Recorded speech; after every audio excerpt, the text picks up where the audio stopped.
Queridos irmãos, queridas irmãs, esse vídeo é de número 231, das contradições e das mistificações.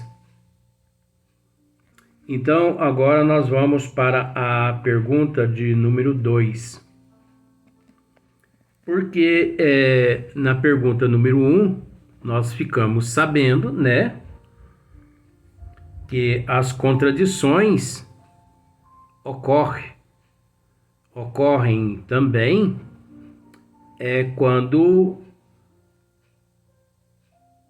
há a interferência dos médiuns, há a discordância dos médiuns mediante a resposta do espírito, uma vez porque o médium filtra a mensagem, a pergunta, a resposta.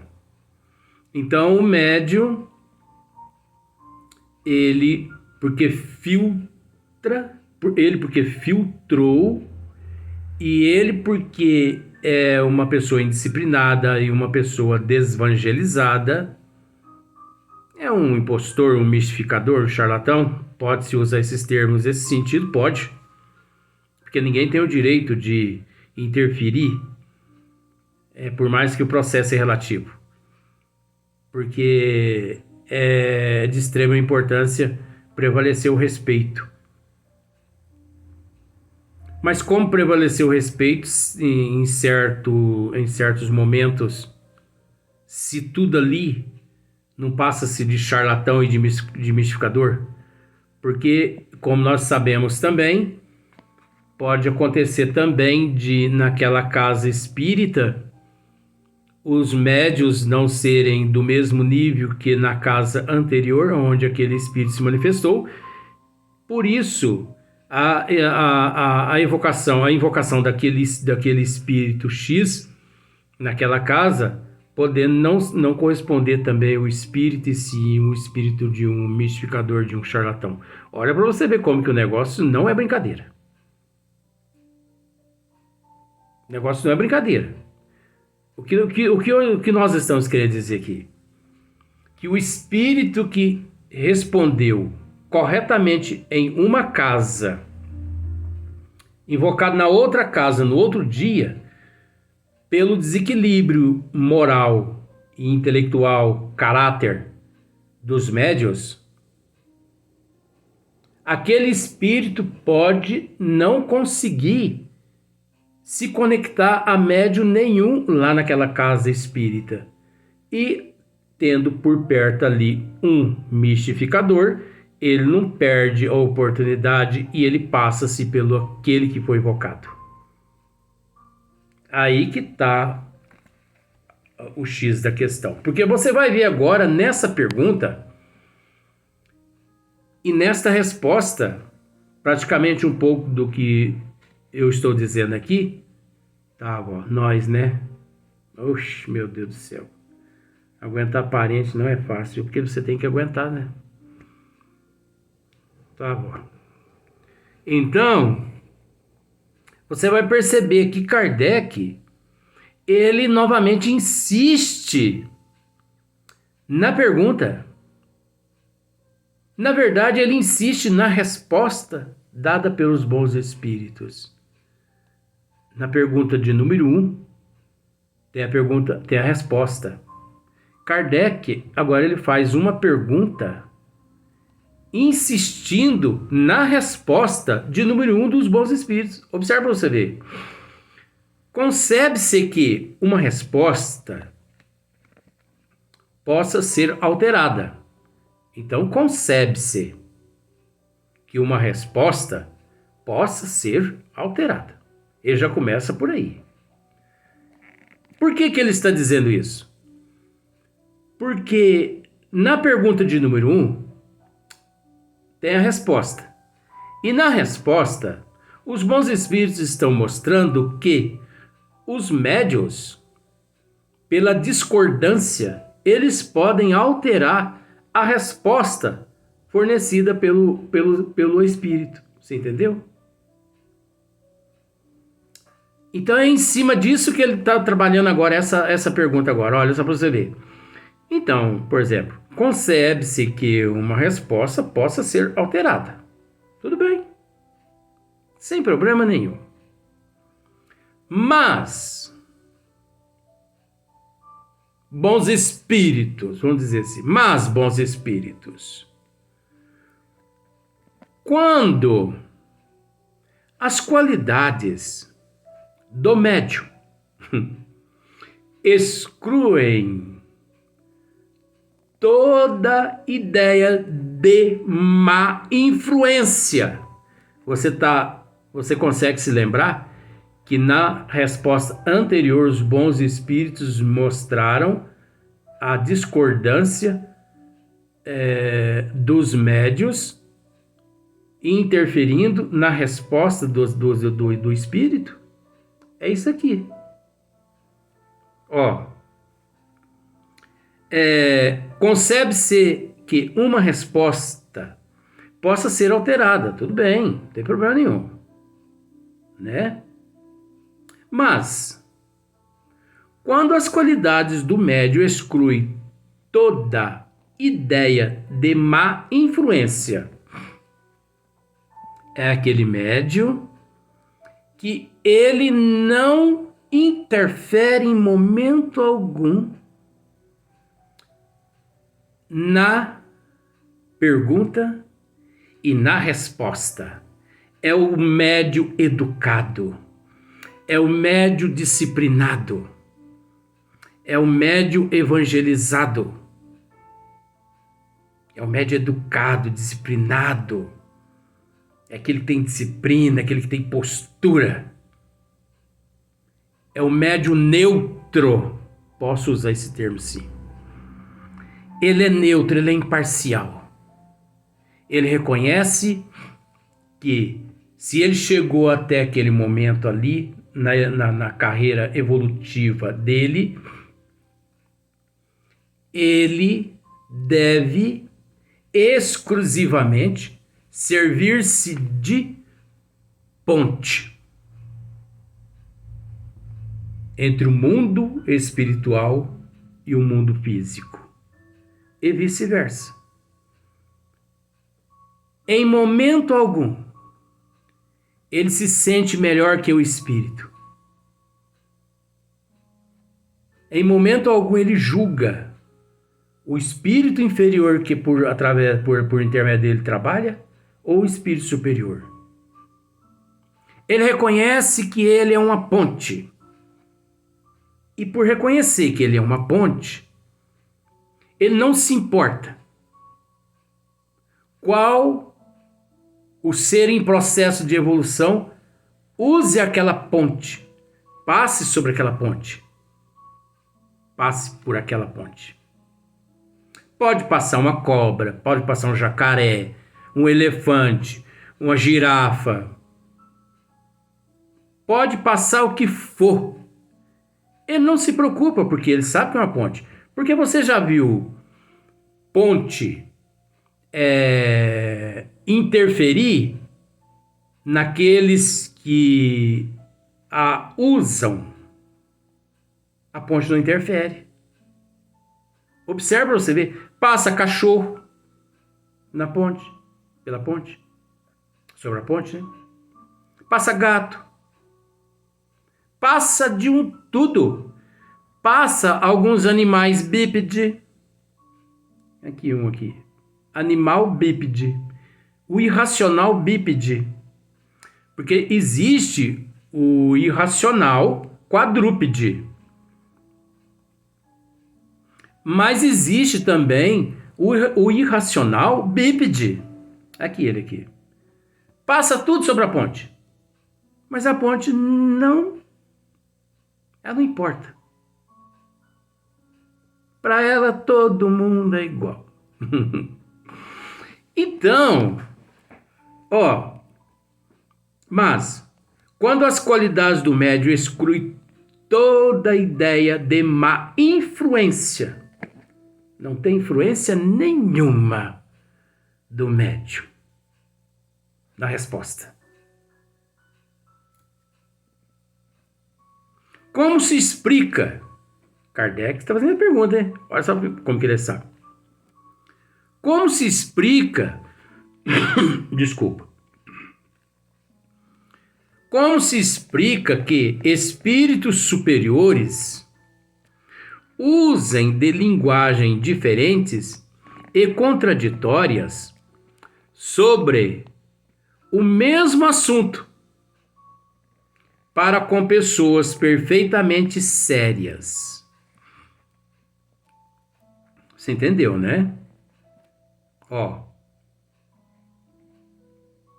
Como se explica, já que o médium é um médium transparente, é um médium incondicional, né? Não há interferência nenhuma do médium. A partir daquele momento ali, então, se houver alguma interferência, é do espírito. É o que Kardec está querendo saber. Está isentando o médium de tudo quanto é tipo de interferência. Na pergunta de número 1, mostrou a interferência do médium. A interferência do meio. Na pergunta de número 2, está mostrando a isenção da interferência. Isso é sabedoria de Kardec. Isso é que nós devemos captar em Kardec. Nós devemos aprender isso. Isso é para nossa evolução. Você já tinha prestado atenção nisso? Já? Olha só para você ver. Como se explica que espíritos superiores, né, usem de linguagem diferentes e contraditórias? Ora, foi feita pergunta naquele centro, através daquele médium, perguntas a respeito de botânica. O espírito é evoluído. O espírito é evoluído. A pergunta correta: o médium excelente, sabe-se até então que aquele médium não interfere em nada. Mas por quê? Aquele espírito superior, porque ele usa de linguagem diferente e contraditória. O espírito usa, não é o médium, sobre o mesmo assunto que foi tratado no dia anterior, para com pessoas perfeitamente sérias. Então você observa, o médium ali é sério, o médium é imparcial, ele é incondicional. As pessoas ali são sérias, né? O espírito também é sério. Mas por que ele usa de linguagem diferente e também contraditórias sobre o mesmo assunto de botânica? Eu estou usando botânica para ficar fácil para você, né, na percepção. Por quê? Você pode pensar, mas que assunto sem nexo, né? Que isso? É aí que mora a sabedoria. Então, por que será que esse espírito superior, pessoas sérias, médio sério, mas vem esse espírito superior com essa linguagem, né, diferente e com respostas contraditórias ao assunto anterior? Não é fácil, gente. Às vezes a pessoa pensa assim, mas é tão difícil entender as obras de Kardec. Depois do Livro dos Médiuns, vó já disse que, se der tempo, nós vamos passar para o livro O Céu e o Inferno, que é uma obra de Kardec também. É as leis divinas lá. Oxi! Oxi, meu Deus! Não permita que... Não permita esse trabalho a mim não, vó. De falar a respeito da justiça divina, das leis divinas, né? Falar das leis da terra, à luz das leis divinas. Permita isso não, vó. Vocês estão cometendo crime. Então tá. Kardec fez essa pergunta. Os bons espíritos respondem assim. Olha só. Os espíritos realmente superiores, realmente, porque que certeza, quando Kardec usa esse termo, gente, a gente precisa ficar muito atento a termos. Você entendeu? Realmente, né? É porque não são lá superiores. Aqui nós já conseguimos pescar a resposta. Os espíritos realmente superiores jamais se contradizem. E a linguagem de que usam é sempre a mesma, como se diz assim. Tá, Kardec? Com as mesmas pessoas. Eu vou repetir de novo, que vai dar sequência. Os espíritos realmente superiores jamais se contradizem e a linguagem de que usam é sempre a mesma, com as mesmas pessoas. Não tem nada disso não. Pode, entretanto, diferir, né? Discordarem, né? Porque vem do verbo diferir, que é o diferirem, né? Pode, entretanto, diferir, discordar, de acordo com as pessoas e os lugares. Com as pessoas e os lugares. Cumpre, porém, se atenda a que a contradição. Cumpre, porém, se atenda a que a contradição. Esse cumpre, porém, se atenda a que a contradição. A que tem um sentido duplo. A que contradição?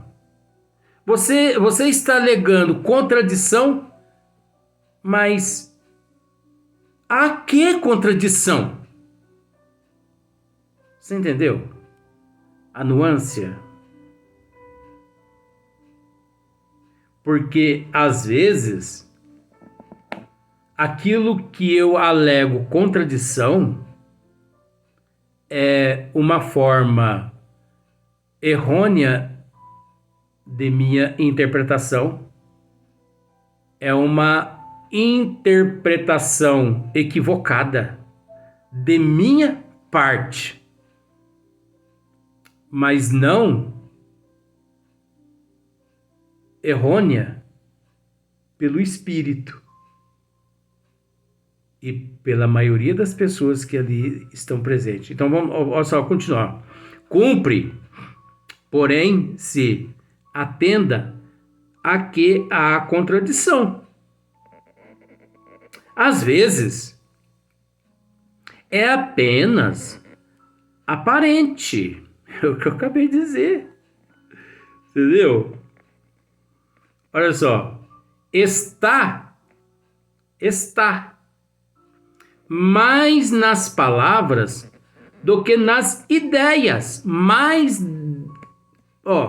Está mais nas palavras do que nas ideias. Por isso que os bons espíritos disseram antes aqui, cumpre, porém, se atenda a que há contradição. A quê? A que contradição?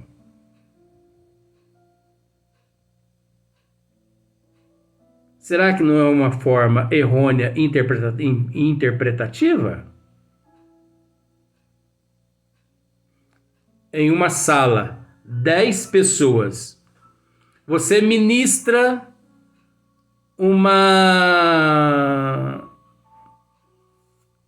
você ministra ali uma mensagem e pede para que cada pessoa diga o que você entendeu a respeito do que eu acabei de ler. Cada uma vai tecer um comentário diferente.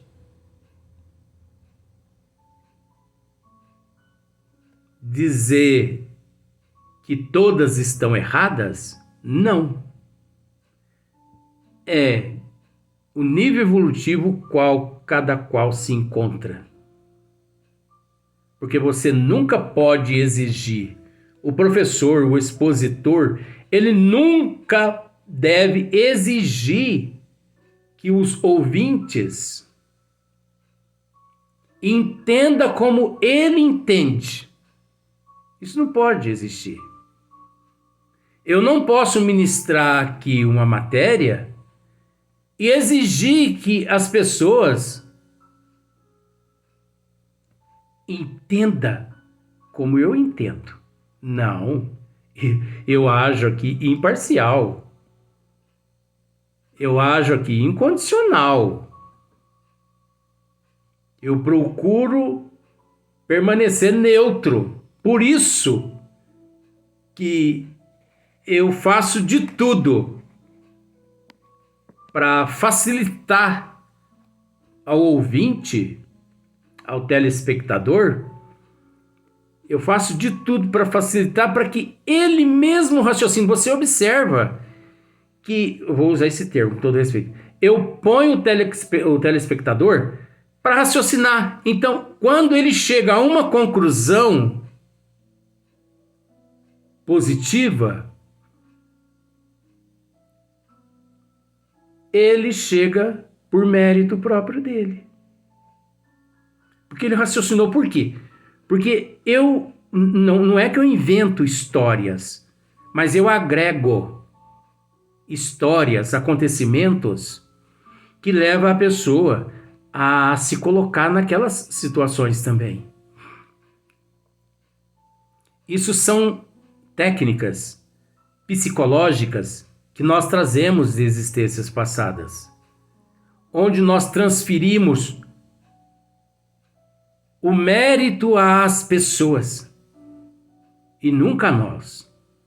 Porque toda honra a Deus, toda honra e toda glória a Deus, a Jesus, a nossa Mãe Maria Santíssima, ao professor Eurípides e Dr. Bezerra de Menezes. E todo o mérito do telespectador. É assim que nós trabalhamos. Então, quando você consegue entender, o mérito é teu e não meu. Por que não meu? Porque eu já conheço a matéria. Eu não exigi que você pensasse como eu penso, porque assim eu estaria agindo contrário aos princípios dos desígnios das leis divinas. E aquele que expõe algo esperando que os outros entendam como ele entende, é um charlatão, é um mistificador, é um impostor que está cheio por aí. então todo o mérito do telespectador. Agora, quando a pessoa pensa assim, mas eu pensei no que o Luiz disse, mas o Luiz está errado, não está certo isso que ele disse. Aí sim é meu. Você viu só como são as coisas? A hora que você chegar a uma conclusão de que está errado a matéria, aí, de fato, o erro é meu. Mas tudo que se diz a respeito de acerto é teu mérito. Erro é meu. Acerto é teu, erro é meu. Mas por quê? É psicologia. Porque quando você não consegue entender, é porque eu não consegui transmitir de uma forma assim que você pudesse raciocinar. E é do dever de quem está expondo estimular o telespectador. Nós sabemos que não é fácil a vida de um professor. Nós vamos voltar no próximo vídeo para dar sequência aqui a essa resposta e também nesse assunto aqui.